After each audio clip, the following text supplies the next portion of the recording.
Bonsoir tout le monde, j'espère que vous allez bien. Je vous fais un petit récap de la semaine pour regarder qu'est-ce qui s'est passé la semaine passée et un peu vous dire mon ressenti pour la semaine prochaine. Alors, sur le Nasdaq, premièrement, gros gap haussier. Alors, gros gap haussier sur le Nasdaq, mais sur tous les autres indices, hein, le Gold, le SP 500, qui a été. Alors, est-ce que c'est le gap sur. Non, c'est pas. Ouais, il y a eu un gap fortement baissier sur le dollar. Mais ensuite, le dollar est monté durant toute la semaine. Cette semaine, les accords de paix sont en train d'avancer de plus en plus, hein, avec l'Iran. Alors, on ne sait jamais avec les Américains, à tout moment, ça peut être stoppé, mais on dirait qu'il y a vraiment un accord. Donc, le dollar est monté très fortement cette semaine. Et voilà, ça a fait chuter pas mal le gold. Le gold a bien chuté, mais le Nasdaq a rangé. Voilà, il a rangé, il a rebondi sur les 30 000. Et voilà, très belle zone de rebond. Surtout que si je prends les indices, le SP 500 en même temps, et le rebond, voilà, le rebond ici, c'était le rebond sur le haut de la semaine précédente. Donc le rebond sur les 30 000 Nasdaq, rebond sur le haut de la semaine précédente. Les combos SP 500 Nasdaq, c'est une chose qui est très très puissante à utiliser. Euh, et là, bah ouais, là j'ai fait des très beaux trades là autour. Et sinon, si je me mets en 1 heure, alors de nouveau on a atteint, là on est revenu sur un ATH après cette folle remontée depuis le 11, 11 juin. Voilà, 11 juin, on est bien remonté. Donc ça a fait une belle baisse et puis paf, paf, paf. Franchement, incroyable, hein, ce qui se passe sur le Nasdaq. Il faut faire très attention, hein. Franchement, ça peut partir dans n'importe quel sens très rapidement. En tout cas, nouvelle ATH. Voilà, les plus bas. Alors, on va regarder un peu ensemble les plus bas de la semaine ici. Tac. Plus haut de la semaine précédente, c'est l'ATH. Alors, il veut pas. Il est. Non, il n'est pas bloqué. Je le bloque jamais. Voilà, l'ATH. Plus haut de la semaine précédente. Et puis, voilà. Bon, on a plus haut. Ah, le bas de la journée précédente. Là, j'ai mis faux. Ouais, c'est de la semaine précédente. Il était bien bas. Donc là, on est très haussier. On a rangé. Donc là, il faut vraiment être attentif, hein. Faut être attentif, ça peut bien rechuter, hein. On l'a vu, ça peut aller vite. Ça peut aller très vite. Là, c'est la remontée depuis avril, hein, cette fameuse montée. Là, c'est monté, monté, monté. Après, ça corrige un peu, mais ça a recassé les plus hauts. Grosse correction ici, début juin. Et puis après, bam, ça reprend. Donc là, il y avait, je pense qu'ils savaient qu'ils allaient annoncer les signatures des traités de paix et puis du cessez-le-feu en tout cas. Et voilà, ils ont fait un peu, je pense qu'il y a eu un peu de, ils ont poussé les marchés vers le bas pour finalement voilà, profiter de la bonne nouvelle pour prendre des bénéfices. Moi, je pense que clairement, en cette période de guerre, il y a beaucoup de manipulation. Donc, il faut vraiment faire très attention. Mais voilà. Donc, ce que je veux dire, c'est que si on se met en 4 heures nouveau, on est vraiment dans une. On est monté très très haut. Donc, il faut faire attention. Les retours peuvent être forts encore. Donc, attention avec les plus bas. Ils peuvent très bien dégringoler aux 29 000. Donc là, on a touché les 30 000. Franchement, les 30 000, ils ont à peine été touchés et ça rebondit tout de suite. Mais voilà, il faut rester vigilant. Là, au-dessus du gap, qu'on est parvenu, on est revenu toucher le haut du gap ici, disons cet FVG de ce gap en 1 heure, euh, le gap à l'ouverture. Bah là, on est quand même, si tout en bas du gap, on est quand même à 4000, hein, 4000, non, ouais, non, 1000 points, pardon, 1000 points. 1000 points, on est à 1000 points. Donc c'est énorme. On peut se prendre une journée à moins 1000 points. Donc faites attention. Voilà, moi je vais être assez prudent, mais je vais quand même, alors plutôt être attaquer les hauts. Mais ces temps, je repère pas mal sur le carnet d'ordre des impulsions surtout haussière, mais je cherche les impulsions. Je regarde les impulsions que je peux observer sur le carnet d'ordre afin de prendre un élan. Je vois qu'il y a tout d'un coup, ça s'excite fort et puis ça va dans un sens. Et j'ai pris pas mal de mouvements haussiers sur le Nasdaq cette semaine. Voilà. Donc là, ça range. Attention, ça peut autant casser vers les bas ou alors même exploser parce que voilà, on a quand même eu un dollar qui est monté. Donc s'il corrige fort, ça peut vite faire monter les indices et aussi le gold et compagnie. Mais autant, ça peut rechuter. Donc voilà, il faudra bien travailler ces zones. Alors je les note directement là. Les zones, alors ici, tac, le POC, journée précédente. Ah non, mais c'est là. Voilà, c'est ici. Tac, journée précédente. Alors moi, j'ai pas tradé vendredi, il y avait très peu de volatilité. Journée précédente, ici, là. Vendredi, franchement, pas tradé. C'était congé. Le matin, je pense qu'il y a eu des choses. Le matin, je crois qu'il y a eu des choses. Mais sinon, le soir, on va regarder vite en 5 minutes. Ouais, l'après-midi, c'était vraiment pas top, ça rangeait. J'ai regardé un petit peu et puis après, je me suis dit, bon, il n'y a pas de volume, ça bouge pas au carnet, mais on voit ici à la session asiatique, session du matin, franchement, c'est quand même assez intéressant. On voit, bon, ça a bien zoné dans la zone de la session asiatique. Session asiatique, grosse baisse, bam, avant la session asiatique, ça remonte. Donc ça a quand même pris pendant la session asiatique moins 300 et puis après ça reprend voilà, ça reprend les 300 quasiment, ça les a repris à quelques points près. Voilà, mais vendredi très très calme. Donc voilà, il faut être assez vigilant, surtout en sachant que franchement l'indice, le dollar, ça est fortement monté, ça a impacté tout ce qui est sur le dollar. Et puis voilà, sur le gold, belle baisse. Si je me mets en 1 heure, belle baisse. Voilà, ça baisse depuis les ATH, depuis le début de l'année. On est toujours en baisse.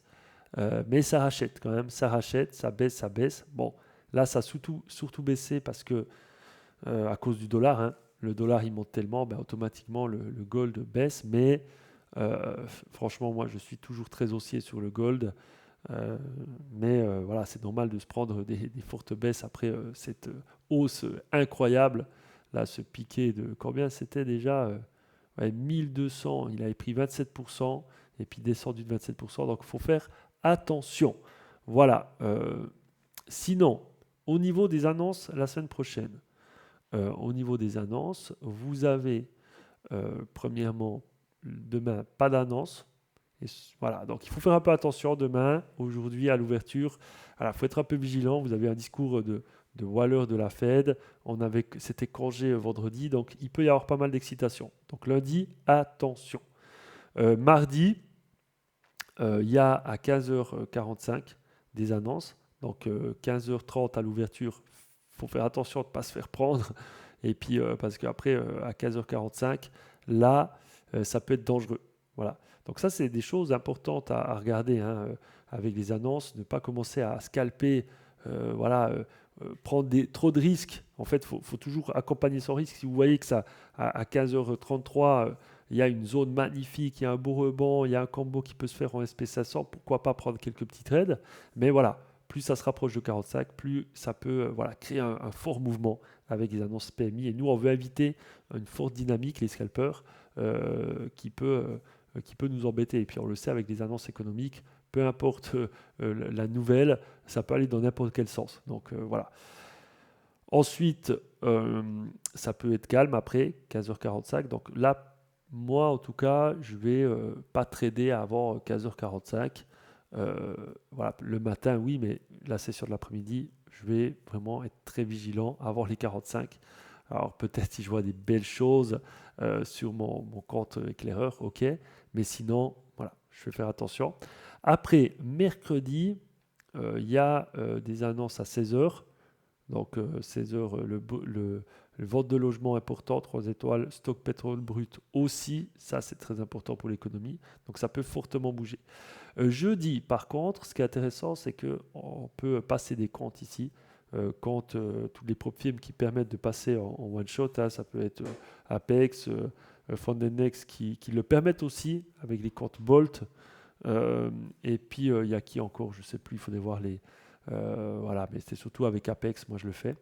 Et voilà, là il y a la possibilité parce qu'il y a le PC Core, PC Core annuel, mensuel et PIB trimestriel. Donc ça c'est aussi assez important. Bon, la stabilité là, mais de toute façon, voilà ce que je voulais dire, c'est qu'on peut s'attendre à la stabilité ici, parce que précédent c'était 1,6, prévision 1,6. Donc voilà, si c'est 1,6, ça risque pas de fortement bouger à cause de ça. Mais voilà, 14h30, c'est 3 annonces. En général, ça peut vous donner des grosses impulsions de 40, 50, 60, 100 points qui peuvent vous permettre de réussir un compte, de passer un compte en une seule fois. Voilà. Ensuite, c'était jeudi. Donc jeudi, on peut passer des comptes. Et puis, il y avait l'inscription au chômage aussi. Donc voilà, il y a 4 annonces, 3 étoiles. Donc c'est puissant. Ensuite, vendredi, là, il y a des annonces 3 étoiles, 2 étoiles. Il faut faire quand même attention avec des 2 étoiles. Hein. Faut pas commencer à trop charger durant ces momentum. Voilà, et s'il y a une dynamique fortement haussière, fortement baissière, il ne faudrait pas trop aller contre-courant juste avant ces mouvements et même pas trop prendre de trade tout simplement. Donc voilà, petit récap de la semaine. Alors, moi, mes prévisions, comme je vous ai dit, hein, je vais plutôt être vendeur. Je vais plutôt vendre comment dire, je vais plutôt chercher les ventes. Voilà, sur des zones, attendez, 5 minutes quand même, sur les plus hauts. Voilà, on verra demain où est le marché, mais voilà, sur les plus hauts, on est sur des ATH. On le sait, sur le Nasdaq, hein, ça peut casser ATH sur ATH.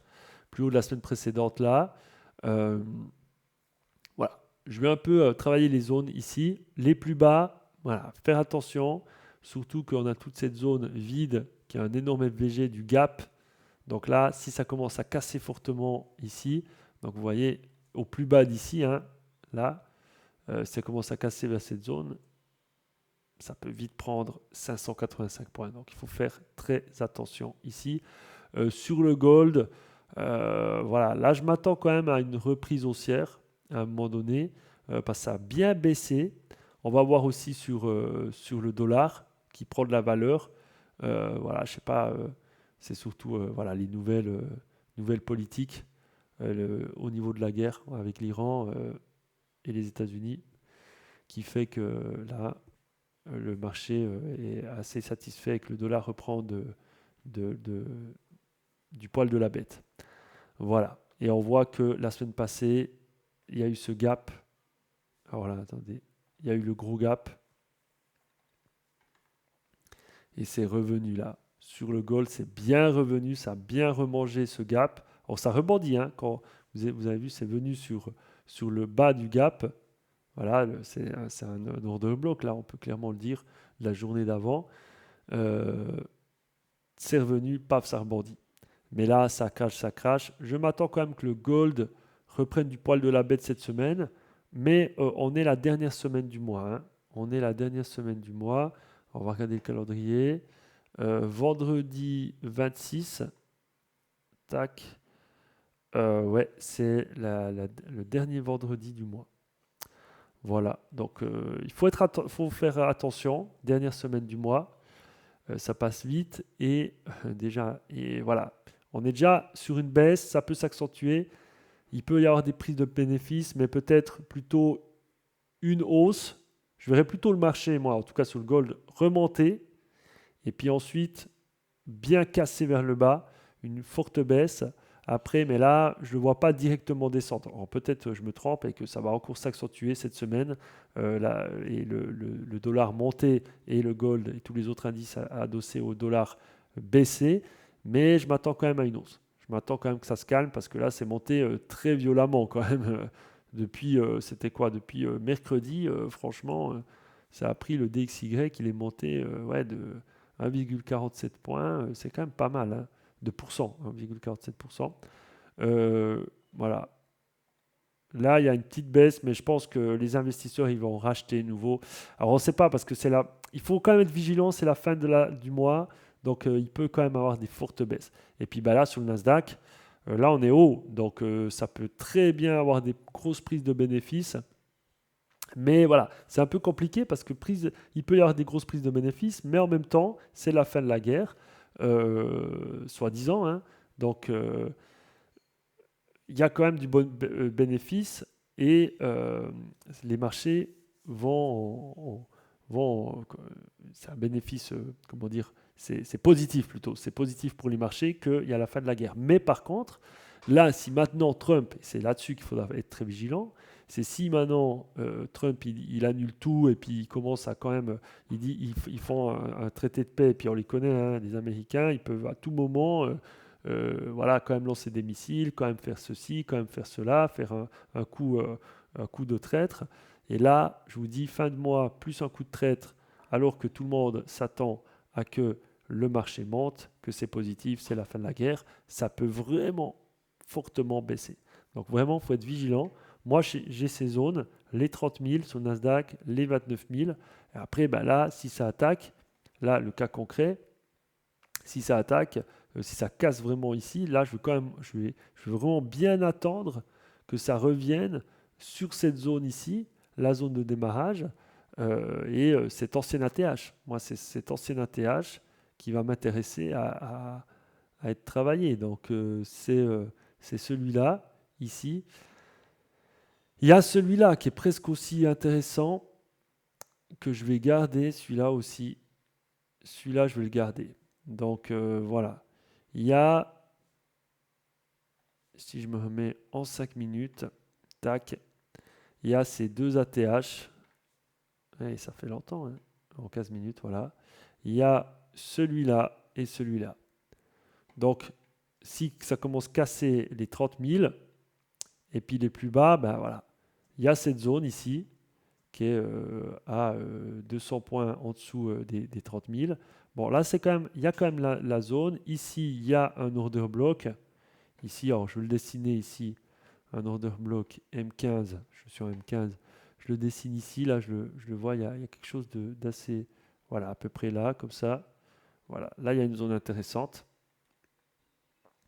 Donc voilà, c'est un peu toutes mes zones que je vais travailler si le marché baisse. Mais après, si ça casse fortement les 30 000, justement, je ne vais peut-être pas attaquer directement toutes les zones.